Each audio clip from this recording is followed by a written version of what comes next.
Welcome to pro talent. कल मैंने एक वीडियो बनाया था जहां पे मैंने आपसे बात करी थी कि कैसे आपकी स्पीड इंप्रूव करनी है। यस नो, स्पीड में आप रीडिंग स्पीड पे ध्यान दे रहे थे, आप क्वेश्चन अटेम्प्टिंग पे ध्यान दे रहे थे, तो आप गलत जगह पे ध्यान दे रहे थे। Yes no, with wrong tool, with lot of efforts, no results. The tools has to be good, yes or no, has to be appropriate. So the tool which I provided to you yesterday was a thinking process. Yes or no, आपकी thinking तेज होनी चाहिए। yes or no, तो बहुत सारे students ने मुझे बोला कि सर ये thinking का मतलब क्या हुआ। I'm sure समझदार बच्चों को पता चल गया है, बट फिर भी जिन बच्चों को नहीं पता चला है कोई चिंता ना करे, ये सुनिए और समझिए। सबसे महत्वपूर्ण पार्ट है, इवन जो समझदार बच्चे हैं उनके लिए भी ये महत्वपूर्ण मुद्दा है कि भाई जब आखिरी के कुछ दिन बचे हैं, अभी आज 30 जून हो चुकी है ना, कल से जुलाई चालू हो चुकी है। यस नो, पूरी क्लैट के साथ, तो जब क्लैट के साथ लड़ाई करेंगे, ठीक है, तो ये महत्वपूर्ण बन जाता है हमारे लिए कि भाई आखिरी के कुछ दिनों में क्या चीजों पे ध्यान दे। दोस्तों आखिरी के कुछ दिनों में आपको ध्यान देना है आपके डाउट्स के ऊपर, ठीक है, आपकी थिंकिंग प्रोसेस के ऊपर, आपके स्किल डेवलपमेंट के ऊपर। यस नो, थिंकिंग प्रोसेस को और बेहतर कैसे बनाएं। दोस्तों थिंकिंग प्रोसेस को बेहतर बनाने के लिए you will require lot of support of your friends end of your teachers. ठीक है, कैसे करें, क्या करें, उसी के बारे में मैं बात कर रहा हूं। दोस्तों इतने सारे डाउट्स होते हैं हमें, और डाउट को रिजॉल्व करने का करेक्ट मेथड हमारे पास नहीं होता है। हम क्या करते हैं, हमने क्वेश्चन प्रैक्टिस करा, ठीक है, हमने क्वेश्चन देखा, ठीक है, कि हमसे नहीं बना, हमने बोला टीचर ये समझाइए नहीं, ये आंसर क्या होगा। टीचर ने बोला देख पैराग्राफ में वहां पे ये बोला था, वहां पे ये बोला था, और इसकी वजह से ये आंसर है। सुनो, ठीक है, गलत बात है, कभी वो तरीका नहीं करना है। ठीक है, चलिए समझाता हूं कैसे करना है, क्या होता है। सबसे पहले तो समझते हैं डाउट्स कौन से होते हैं। ठीक है दोस्तों, अभी जो 2021 वाले बच्चे हैं उनके पास थियोरिटिकल डाउट का तो कोई स्कोप बचा ही नहीं है। ठीक है, कि ये थियोरेटिकल डाउट है, सर ये कंसेप्ट नहीं पता है। चलिए कोई नहीं, थोड़े दिन तो अवेलेबल है। ठीक है, कॉम्प्रिहेंसिव रिवीजन मॉड्यूल चल रहा है, उससे आपके थियोरेटिकल कंसेप्ट डेवलप करते चलिए। फिर भी डाउट है, पूछ लीजिए। ओके, कि हिकलिन टेस्ट और रॉथ टेस्ट के बीच में डिफरेंस क्या होता है, पूछ लीजिए कि सर ये जो एक्स्ट्रा जुडिशियल किलिंग होती है वो क्या होता है। ठीक है, सर ये जो कंटिंजेंट कॉन्ट्रैक्ट होता है वो क्या होता है, पूछिए, चिंता नहीं रखे, शर्म नहीं रखे, पूछ लीजिए। ओके, अब आती है बात दूसरी, जो सबसे इंपॉर्टेंट पार्ट है, जो आपको टॉप 1000 रैंक में, टॉप 500 रैंक में लेकर, ये बात है, जिस बच्चे ने अपने डाउट्स को अच्छी तरीके से सॉल्व किए उसने अपनी थिंकिंग प्रोसेस को बढ़ा दिया। सिंपल, यही तरीका है। ठीक है, यही तरीका है इस कॉम्पिटिटिव एग्जाम को अपने हाथ में लेने का। क्या तरीका है, क्वेश्चन सॉल्व किया, क्वेश्चन सॉल्व करने में आपने अप्रोच लगाया, आपका आंसर गलत हुआ तो आपने उसके बारे में आपने डाउट सॉल्व करे। तो हम बात करें प्रैक्टिस डाउट्स के बारे में। आपने क्वेश्चंस मॉक टेस्ट दिए, सेक्शनल टेस्ट दिए, आपके डाउट्स हो रहे हैं, है ना, और आप अपने डाउट्स मेंटेन करेंगे। डाउट्स कैसे है, पहला, सर पैराग्राफ समझ में नहीं आया, चलिए बहुत अच्छी बात है, टीचर को पूछिए कि पैराग्राफ समझाइए सर। आप क्वेश्चन का आंसर नहीं पूछिए। ठीक है, क्वेश्चन क्या है वो नहीं, सर पूरा क्वेश्चन नहीं समझ में आया, नहीं नहीं नहीं नहीं नहीं, क्या नहीं समझ में आया भाई, पैराग्राफ नहीं समझ में आया, चल पैराग्राफ समझाता हूं, उसके बाद तू क्वेश्चन कर पाएगा क्या।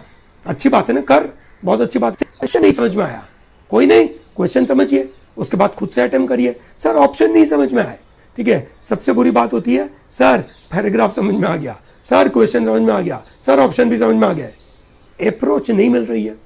ठीक है, I am not able to develop my thinking.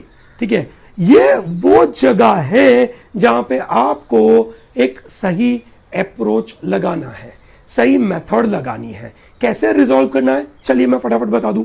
देखते हैं दोस्तों, मानो क्वेश्चन है, ठीक है, आपने क्वेश्चन पढ़ा, ठीक है, पैराग्राफ पढ़ लिया, क्वेश्चन पढ़ लिया, और आपने मार्क करा आंसर बी, सही आंसर था सी, ठीक है, और आपका बी गलत हो गया। अब क्या करेंगे दोस्तों, बहुत ही सिंपल सी चीज है। अगर आप यहां पे समझ पाए कि बी आंसर क्यों है, सी आंसर क्यों है, आपने पीछे सॉल्यूशन देखा, ओके, ठीक है, और आपको समझ आ गया ना, ये आपका गलत हुआ, तुरंत सॉल्यूशन नहीं देखो। Okay, you apply various approaches कि आपका गलत क्यों हुआ, ठीक है।